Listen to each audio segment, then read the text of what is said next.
አሰላሙ አሌይኩም ወራህመቱላሂ ወበረካቱ። ሰላም ሰላም፣ እንዲሁም ውድ ክርስቲያን ወገኖቼ እንዴት ናቸው? ደህና ናቸው? ሁሉ ሰላም ሁላማ? እኔ ደህና ነኝ አልሐምዱሊላህ። እንዴት ናቸውልኝ? ምሽት ውሎ ሁሉ ሰላም ሁሉ አማን? እኔ ደህና ነኝ አልሐምዱሊላህ። እናንተ እንዴት ናቸው? እንዴት ነው? እንዴት ይዟችኋል? እኔ ያለው አልሐምዱሊላህ።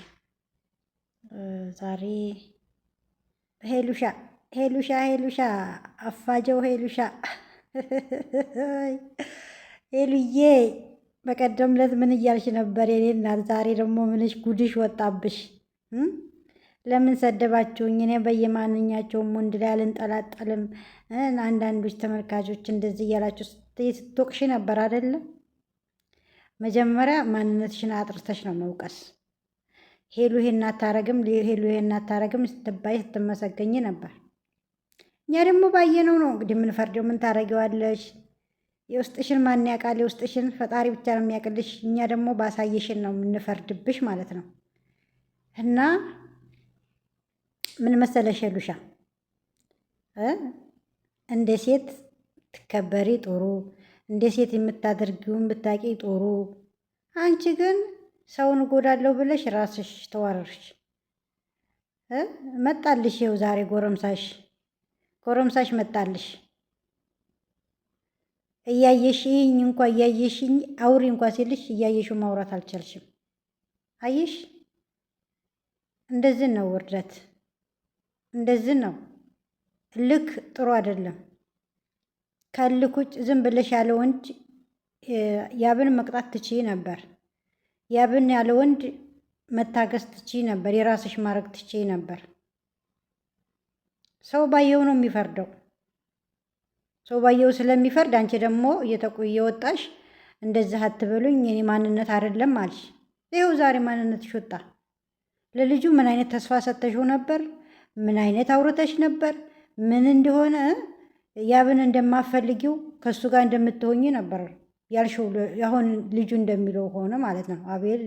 አቤላ ነው አቤላ ማድሪ ማን እንደሆነ ስሙ እንደሚለው ከሆነ ማለት ነው። እና ሰከን ብቴ ጥሩ ነው። እኛንም ባታወዛግቢን፣ እኛንም በአንዱ እንዳንረጋ አታርጊን። አቋምሽ ይመር፣ አቋምሽ ይበር። እልክ ከማንም ሰው ጋር አለ፣ ግን እንደዚህ ጋጠወጥ እልክ ጥሩ አይደለም። ጋጠወጥ እንዴ! ቀለበት ያሰረልሽ ፍቅረኛሽ እኮ ነው እንጂ ተጣላሽው ሌላ አይደለም። ዛሬ ተዋውቀሽው ነገር እንትን የምትይው አይደለም። ሄሉዬ የምታደርጊውን የሚመጣብሽን ስድብ የሚመጣብሽን ወቀሳ ብታስቢ ጥሩ ነው። አንድ ሰው ሲያስቀይምሽ በሌላ ሰው አይደለም የሚቀጣው። ዝምታም ወርቅ እኮ ነው። ዝም ብትይም እኮ ከሰው ጋር ባትሆኝም ዝም ብለሽ በርሽ ዘግተሽ ብትቀመጭም እኮ ይሄ ሁሉ አይመጣብሽም ነበረ። ግን አንቺ ከአብን ጋር ተጣላሽ፣ በሁለተኛው ቀን ሌላ ወንድ አመጣሽ። ምን አለሽ? ከኔ ጋር ልትሆኝ አይደል እንዲህ ይሄን ያህል መስዋዕት የከፈልኩት ይሄን ያህል ርቀት ለምን ሄድኩኝ አለሽ። መልስ አጣሽ። ግን ዛሬ መልስ አጣሽ። ተረጋጋ ተረጋጋ፣ ዘፈኑ ነው ተረጋጋ። ተረጋጋ የምትባለውን አማርኛ በደንብ አጽንተሻታል፣ በደንብ ይዘሻታል። ያም ሲመጣብሽ ተረጋጋ፣ ያም ሲሄድብሽ ተረጋጋ፣ ያም ተረጋጋ። ወይ ተረጋጋ ወይ አልበም ክፈቺ። ተረጋጋ የሚለው ትገርሚያለሽ እንዴ! ማስረዳት እንኳ በትክክል እኮ አልቻልሽም። በዛ ላይ ደግሞ ጓደኛዬ ነው ብለሽ ታያለሽ። ጓደኛሽ ከሆነ ለትብብር ተሆነ በቃ እንኳን ደስ አለሽ እንኳን ታረቅሽ ሊል ነው የሚገባው። ዛሬ መጥቶ እንደዚህ ሊልሽ አይገባም። ጓደኛሽ እውነት ተመካክራችሁ ከሱ ጋር ያብን እናናደው ከዛን ከሱ ጋር ከያብን ጋር ነው የምወደው ብቻ ተባበረ ብትይው ኑሮ ዛሬ መጥቶ ይሄ ሁሉ መስዋዕት የከፈልኩት ለዚህ ነው እንዴ ብሎ ባልተጋፈጠሽ ነበር ማለት ነው። አይኔን እያየሽ አውሪ ባላለሽ ነበር። ስትገቢ በእልክ አይደለም በቃ ነገ እታረቃለሁ ነገ እመለሳለሁ ብለሽ ማሰብ ነበረብሽ። ይሄ ነገር እንደሚመጣ ማሰብ ነበረብሽ። ሰውን ሲያናድዱት እኮ ከዚህኛው ጋር ጓደኛ ተሆኖ አይደለም ተመካክሮ እንደዚህ ቢሆን እንደዚህ ይደረጋል ተባብሎ ነው። ያው መጥቶ ተጋፈጠሽ፣ ግን መልስ የለሽም። አሁን ያንንም ተረጋጋ ያንንም ተረጋጋ። ያብ ምንሽ ነው እንደዚህ ነው ሲልሽ ደግሞ ለምን አትረጋጋ? ያብ እንዴት ይረጋጋ? የነገ ሚስቴ እያለ ከሌላ ሰው ጋር ስትማግጥ እያየ ዝም ይበልሽ እንዴ? ዝም እንድልሽ ነው የምትፈልጊው? ከዛም ጋር ስትለጠፊ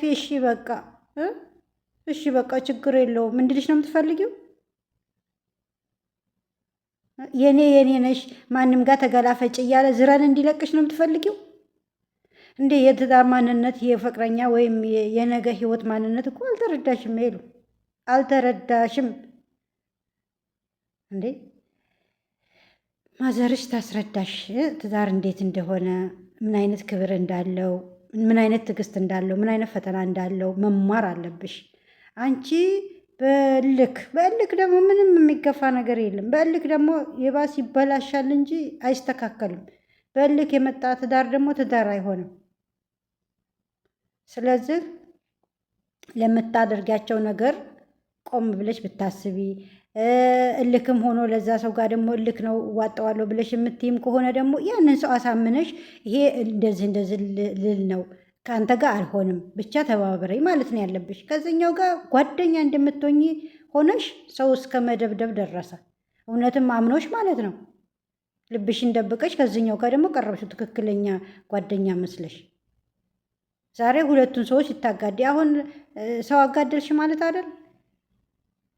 ከዛኛው ስትጂ ወደዚህኛው። ታዲያ ይሄኛው ከወንድ ወንድ መንጠላጠላ አይደለም። እኛ ባየነው ነው መቼስ ሰው የተሰማውን ነው የሚናገረው። ባየነው ነው ደግሞ የምንናገረው። ባየነው በሰማነው ነው። ከሌህና ሌ ልታይ አይገባም። አሰላሙ አለይኩም ወራህመቱላሂ ወበረካቱ።